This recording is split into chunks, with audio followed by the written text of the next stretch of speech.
Cancer அப்படிங்கிற இந்த வார்த்தையை கேட்டாலே அந்த நோயாளி மட்டும் கிடையாது, அந்த குடும்பத்தில் இருக்கிற எல்லாருமே நிலக்குடைஞ்சு போயிடுவாங்க. இவ்வளோ காசு நம்மளால செலவு பண்ண முடியுமா, ட்ரீட்மெண்ட் எடுத்தா சைட் எஃபெக்ட் வருமா, மீண்டு வருவோமா அப்படின்னு 1000 கேள்விகள் எல்லாத்துக்குமே இருக்கும். இந்த எல்லா கேள்விகளுக்கும் ஒரே பதில் புனர்ஜனா ஆயுர்வேதா இருக்குதுன்னு சொன்னா உங்களால நம்ப முடியுதா? இங்க புற்றுநோய்க்கு மருந்து தரது மட்டும் இல்லாம செதஞ்சு போன செல்களை தட்டி எழுப்புற ரசாயன ஆயுர்வேத முறையை கையாளறாங்க. இது ஒரு பாரம்பரியம் மட்டும் கிடையாது, இது ஒரு லைஃப் சயின்ஸ். புற்றுநோய் செல்கள் மேற்கொண்டு பரவாம தடுக்குது. ஹீமோதெரப்பி, ரேடியேஷன் இந்த மாதிரி ட்ரீட்மெண்ட்ஸ் எடுக்கும் பொழுது வரக்கூடிய கடுமையான சைட் எஃபெக்ட் எல்லாத்தையுமே இந்த மருந்து குறைக்குது. உடம்போட இம்யூனிட்டி பவரை பூஸ்ட் பண்ணி கொடுக்குது. நிறைய பேர் எங்கிட்ட கேட்குற கொஸ்டின் என்னன்னா, கேன்சர் ட்ரீட்மெண்ட்னா பல லட்சம் செலவாகுமே அப்படிங்கிறது தான். புனர்ஜன் ஆயுர்வேதிக் ஹாஸ்பிட்டலோட மிகப்பெரிய நோக்கமே என்னன்னு பாத்தீங்கன்னா, ட்ரீட்மெண்ட்டுக்காக யாரும் கடனாளி ஆகக்கூடாதுங்கிறது தான். மற்ற ஹாஸ்பிட்டலை கம்பேர் பண்ணும் பொழுது இந்த ஹாஸ்பிட்டல்ல குறைஞ்ச செலவுல ட்ரீட்மெண்ட் கொடுக்குறாங்க.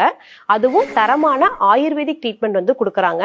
ஏற்கனவே ஸ்டேஜ் 3, ஸ்டேஜ் 4ல பாதிக்கப்பட்டு இனி சான்ஸே இல்லைன்னு சொன்ன பல பேர் புனர்ஜன்ல ட்ரீட்மெண்ட் எடுத்து இப்ப ஆரோக்கியமா வாழ்ந்துகிட்டு இருக்காங்க. இவங்க கிட்ட இருக்கிற அனுபவம் வாய்ந்த மருத்துவ குழு ஒவ்வொரு நோயாளிகிட்டையும் தனிப்பட்ட அக்கறை எடுத்து பாத்துக்கிறாங்க. இது ஒரு ஹாஸ்பிட்டல் மட்டும் இல்ல, பல குடும்பங்களுக்கு கிடைச்ச மறுபிறவி. புற்றுநோய் ஒரு முற்றுப்புள்ளி கிடையாது, இது ஒரு கமா தான். சரியான நேரத்துல சரியான ட்ரீட்மெண்ட் எடுத்தோம்னா இதை கண்டிப்பா நம்ம ஜெயிக்கலாம். உங்க வீட்லயோ அல்லது உங்களுக்கு தெரிஞ்சவங்க யாருக்காவது புற்றுநோய் இருந்தா கண்டிப்பா காலதாமதம் பண்ணாதீங்க.